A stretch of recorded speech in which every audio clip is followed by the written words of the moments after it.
قرآن املأ قلبي قرآن واسق حياتي قرآن. أعوذ بالله السميع العليم من الشيطان الرجيم. بسم الله الرحمن الرحيم. اللهم صل على محمد وعلى آله وسلم. Viewers at home, Assalamu alaikum wa rahmatullahi wa barakatuhu. I welcome you once again to another episode of Nasfat Half Hour. And today, inshallah, we are looking at halal investment opportunities.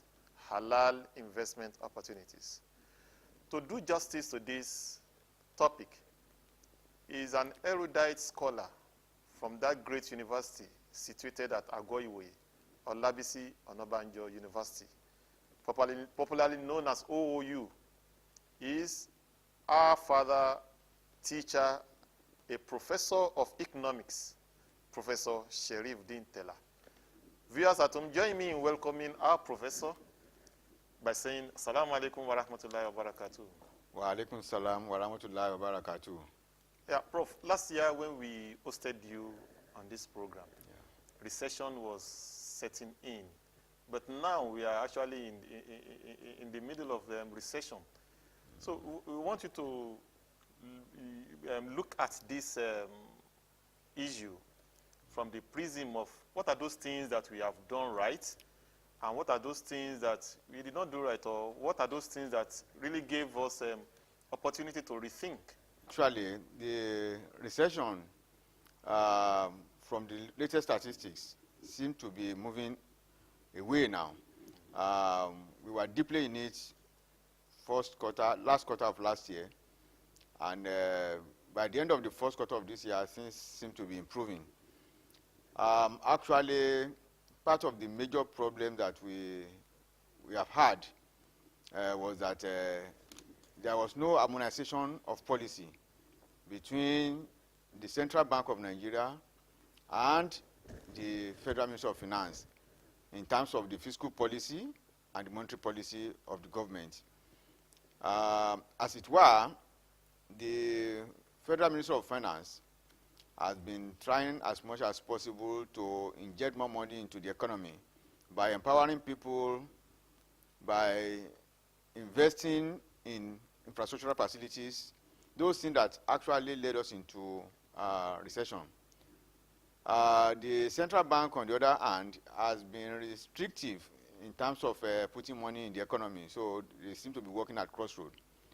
More importantly, the central bank interest rates have been relatively high, which is not good enough for business. If you are going to look at it from an Islamic perspective, the interest rate should be zero. But the central bank think that by putting interest rate at very high rate to bring in money from other countries, people want to make a quick business from it, but that is not always so. And I think that the central bank needs to rethink about this. When Almighty Allah said that people who charge interest rate will not make any headway and will be punished, I think for every right-thinking person, we know that Allah is always right. Because even in the world economics, it has been found out that the Islamic banking, where there is interest-free, has not succumbed to any pressure that would lead to recession. Rather, there have been multiplication in terms of the returns on investment from that angle. But where you have issue of a problem of interest rate, you find that it's always very difficult.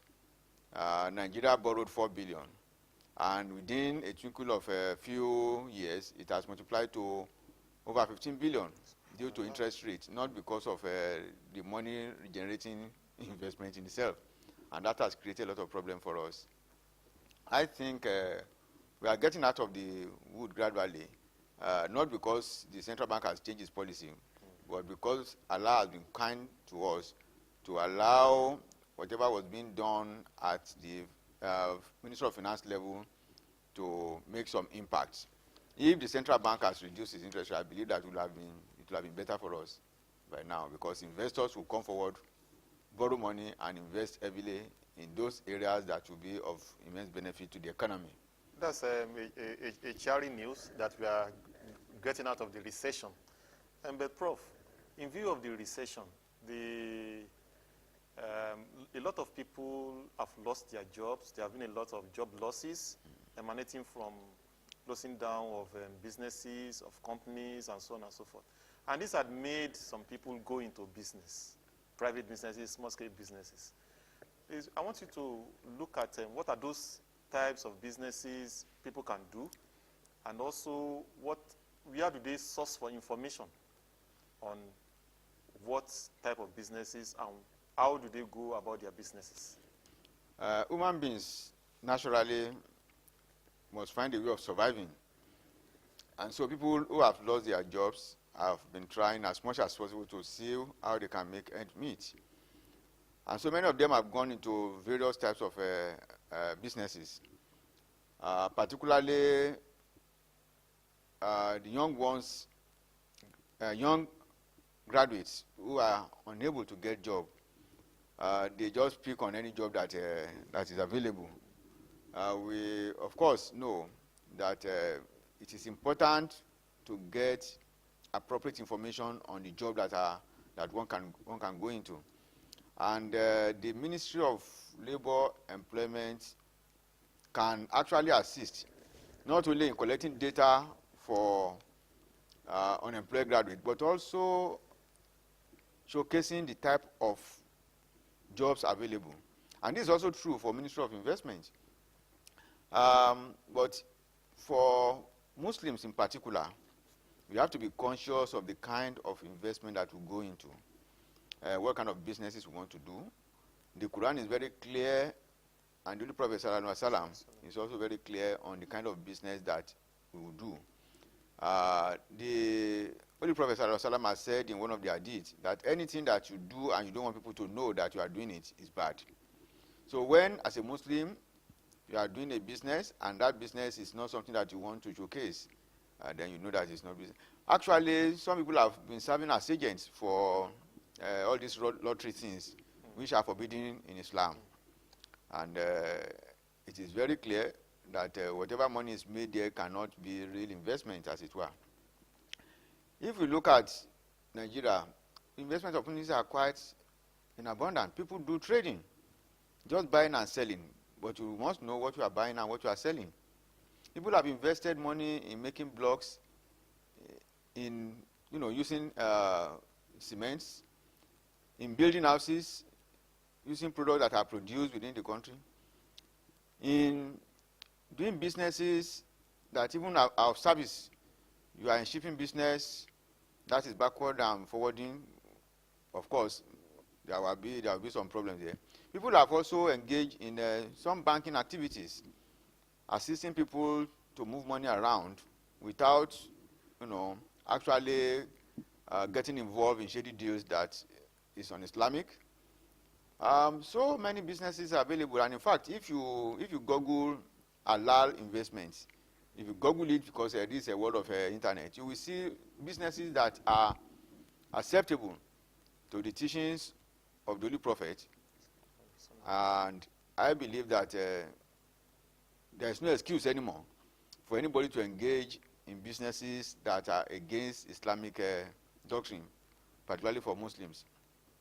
Even if you are unable to decide, you have imams. You even have some big business like, I think there's one Lotus Foundation or so that can also advise on the kind of business that a Muslim should go into.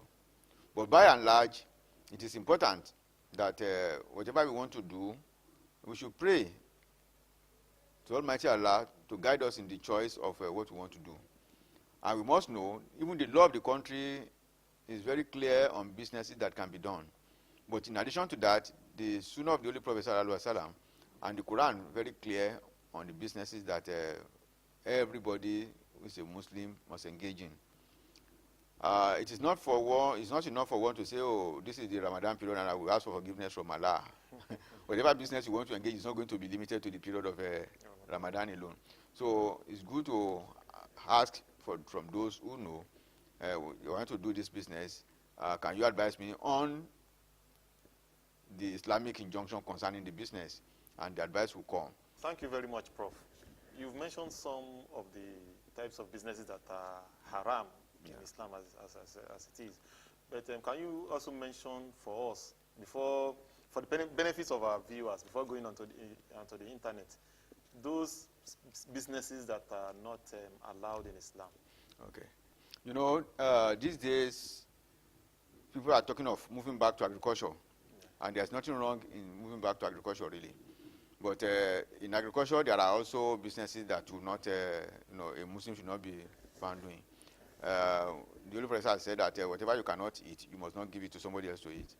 If Islam says you cannot eat pig, and then you are now rearing pig, definitely you know that it's haram in Islam to do so. So even when we are moving to agriculture, we must be very careful on the kind of, we have poultry, we have fishery, we have all them, but some people say, pigs, when they want to, when a pig wants to give birth, you give about 6, 8, and 10, but you are looking at the number.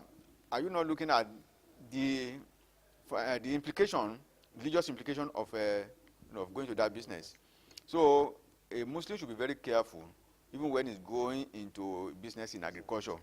There are crops, there are livestock, there are, fishery units, and so on and so forth. So we must be sure that we are not into something like a piggery, in spite of the fact that you say, okay, the investment is very lucrative. It is not that lucrativeness that is important, but what Almighty Allah said. If you say you are going into making of a pomade, because these days you have all sorts of adverts, and people that, how to make pomade, how to make soap, how to make you must be conscious of the content of the pomade you are making or the soap that you are making. Because if they contain alcohol, say as preservative, it's also haram to do that. So we must be conscious of the content of what makes the cream or the soap and all that.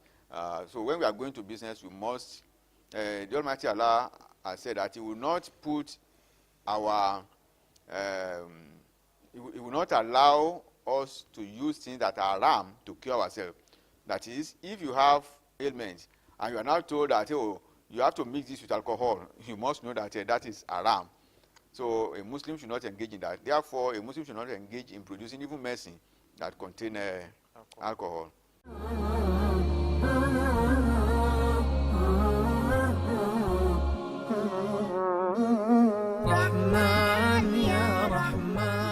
In doing business, sir, all businessmen are in business to make profits, to succeed, actually.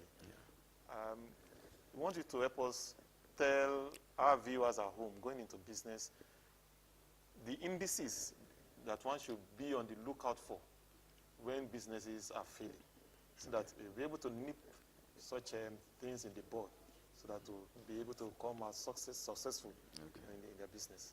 Actually, businesses or investments depend on demand and supply. You find that when income is falling, generally, like when we say we are in depression, the demand for products will also start coming down. And so the revenue, despite the fact the price has not changed, the revenue will start coming down. Maybe some products are seasonal, and people will start moving from one kind of product to another product. Of course, you know that when they are shifting like that, you have to take care of the supply side by reducing the supply, as it were. The kind of drinks that people drink during rainy season will be different from that of dry season. During the dry season, you can sell, you will not even stock anything beside water, ice water, and then you'll be selling. But during the rainy season, of course, you know that ice water will not sell. So what is important is that when you see that demand for your product is coming down, which also therefore affect the revenue, then you know that you have to change business, or you have to cut down the supply so that you don't get yourself in having excess of product that will not sell. Because even keeping product itself has implication in terms of cost, because that is storage. You also know that during the dry season, people sell maybe, let us use the example of mentholatum. things that were robs, that people will rob and make them, healthy when it is cold.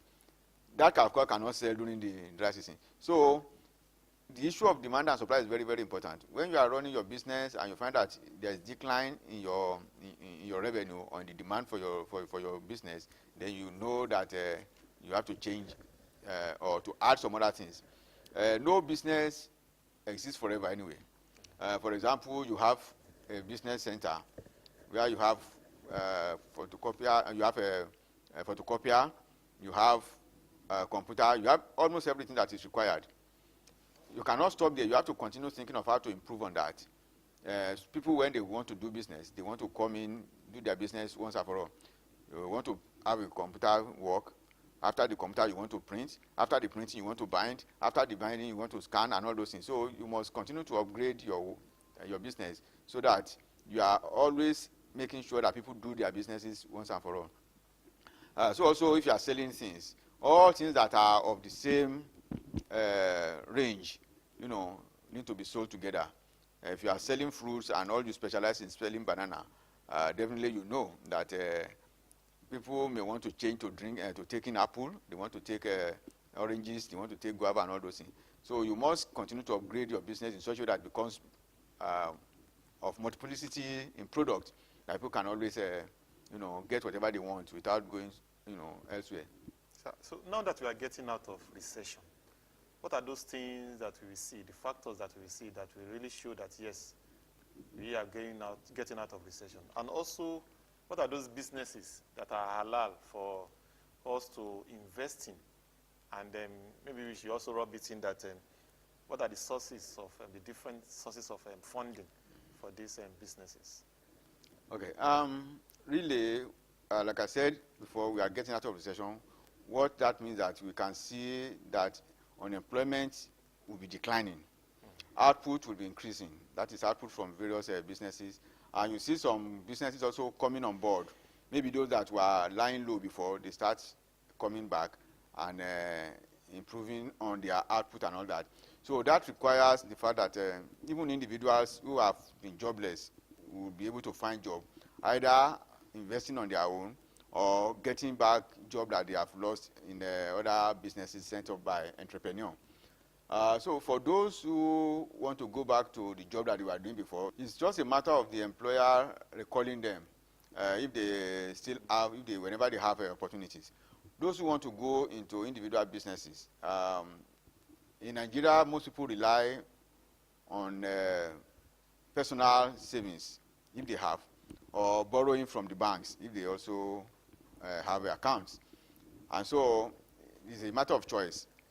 Fortunately, we also have family support in many cases. We are members of the family, of extended family, who want to assist somebody to set up businesses. So people can get money from such sources. Okay, we want to start small, we should go into bigger one. There could be one or two people that we're ready to partner together and then give out money, interest-free, to make sure that somebody gets a job. But also there are institutions where money can be borrowed. The only thing that because of the nature of Nigeria, banks have large chunk of money. But there are some microfinance banks that are even Islamic in nature that give out loans, or maybe some cooperative that are also owned under the Islamic tenet that give out loans to members that they can start businesses. But it's important when we want to start that kind of business for us to have plan. Not that, I see some people are doing this business, I want to go into the business. You must have plan. You must be able to see that that plan can be seen through. That this is a business that you're capable of doing, not just go into any business because you want to make money. After you have the plan, then you can then source for resources to operate your plan. Because even if you want to borrow either from cooperative, that is Islamic in nature, or from some microfinance bank, as I said, they will still need your plan. What you want to do, the business, what kind of business you want to do, what is the plan of making profit and all those things. In that case, they are going to partner with you, as it were. It's not that they are going to give you money. They want to partner with you in the business because in Islam, those organizations like either cooperative or microfinance, they partner with somebody who has the idea of what the person wants to do, and so they share the profit together at the end of the day. And if there are losses, they also share the losses. So people can get finance from that source. Also, apart from getting finance from members of extended family or friends that are well to do, that are ready to assist. So now that we are getting out of recession, people should start thinking of what to do on their own, because it's not as if the job will start coming in immediately. But we are the one to continue to create job. And Nigerians, for all that you know, have great ideas. Sometimes people will say that, they have the idea, but money is their problem. If you have the idea, there are organizations that are ready to also partner to assist, in making their idea to become fruitful. So, like I said, if you go into internet, you also see some other sources which are official, but the unofficial sources are the one that I've mentioned in terms of microfinance bank that run Islamic banking, as well as a cooperative that are based on Islamic tenet. So they are ready to provide finances and without interest, because what is important is the issue of interest. Sometimes before you start making money, the interest is already growing. And so every money that you make is paid on interest, which is not good enough. And that is why Islam is totally against payment of interest. And that is why it has been charted out the way by which you can go. And that is why I said that.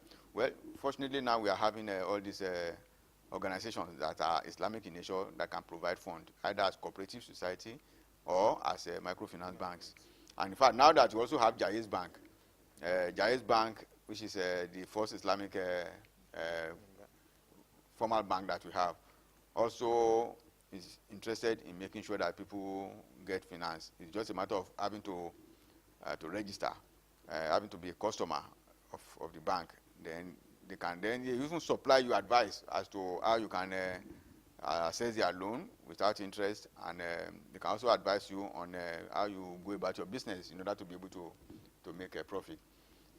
So by and large, the horizon is becoming wider and wider for those who want to engage in businesses and investments without getting themselves involved in interest rates, which Almighty Allah has said that should not be part of the Muslim life. We have so many Muslim organizations in the country.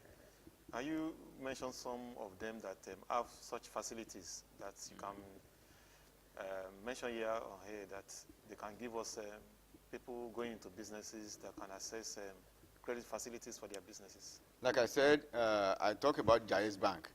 Jaiz Bank has been existing for some time, but has just been registered as a kind of a national for commercial banking, as it were, one of the deposit money banks in Nigeria. Well, people might, because of the spread, it's still limited. You may not be able to get more, but if there's one in our area where I come from. There, you have Al-Hayat, a microfinance bank. The Al-Hayat microfinance bank is an Islamic, practice Islamic banking, as it were. It's a microfinance bank, but the fund is growing, and people do go there to borrow money and use it for their businesses. We also have some cooperative society, and there are quite many in Lagos. You go to Ilorin, you also find such organizations that are ready to have you as membership, and then from that membership, they provide fund with which you can do your businesses. Actually, even from where I come from, they are at the point of establishing, but we have established a kind of cooperative for the Muslim community in Olabisi University. It's just coming up, but it's in the next 1 year. So there are so many like that. We need to seek information here and there, and those information will be provided, by either you Google through the internet, because some of them are on internet, or by seeking information from many of those people that are involved in banking and finance, as it were. Even some banks on their own also provide window of Islamic window, like I heard the Stanbic IBTC also has a window like that. Sterling Bank has a window like that. And if you notice, Lotus Capital can assist also in showing, advising on where in different localities you can get such such opportunities that you can borrow money without interest rate, because like I said, the bigger banks seem to have overshadowed the effect or the existence of these smaller ones, but over time they will come up because the fund will continue to grow and people will continue to appreciate them, and then they will continue to have more customers. As the customer base is widening, the fund available will also be widening, and the opportunities for investment will also be widening. Yeah, thank you very much, Prof. And as you can see, Islam is not just a religion of salat, fasting, going to Hajj. Islam also talks about economics, and we have been opportune to have a professor of economics with us today on Nasfat of Hawa, Professor Sherif Din Taylor. We want to thank you most kindly, sir, for giving us your time, for coming to feature as our guest on this program. It's a pleasure being part of this.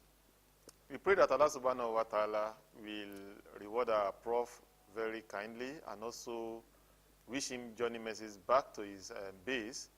And for viewers at home, we thank you also for joining us. Until we meet tomorrow, inshallah, for another exciting and educating session on Nasfat Afawa.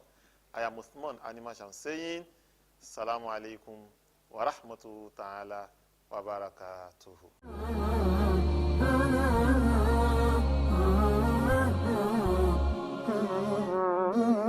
رحمن يا رحمن ساعدني يا رحمن اشرح صدري قرآن املأ قلبي قرآن واسق حياتي قرآن